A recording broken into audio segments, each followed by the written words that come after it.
प्रभाकर कोळी यांची the Rayat bank employees cooperative credit society सांगलीचे चेअरमनपदी निवड.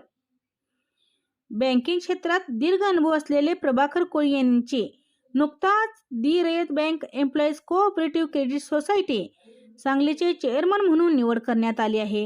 ही निवडणूक प्रक्रिया अध्यक्ष अधिकारी तथा कार्यालय अधीक्षक अधीन जिल्हा उपनिबंधक सहकारी संस्था सांगली गणेश काटकर यांच्या अधिपत्याखाली पार पाडली. प्रभाकर कोळी यांनी आपल्या कारकिर्दीची सुरुवात DCC बँकेत क्लार्क म्हणून केली. त्यानंतर विविध उच्च पदांवर काम करत त्यांनी आपली कार्यकुशलता सिद्ध केली. त्यांच्या कामगिरीची दखल घेत त्यांची DCC बँक जत तालुका विभागीय अधिकारी म्हणून नियुक्त झाली होती. या यशस्वी वाटचालीची पोचपावती म्हणून त्यांची चेअरमनपदी एकमताने निवड करण्यात आली आहे.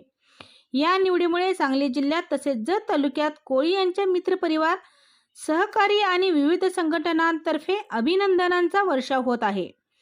जत तालुक्यातील त्यांच्या ओळखीला नव्या जबाबदारीमुळे अधिक अधोरेखित स्थान प्राप्त झाले आहे.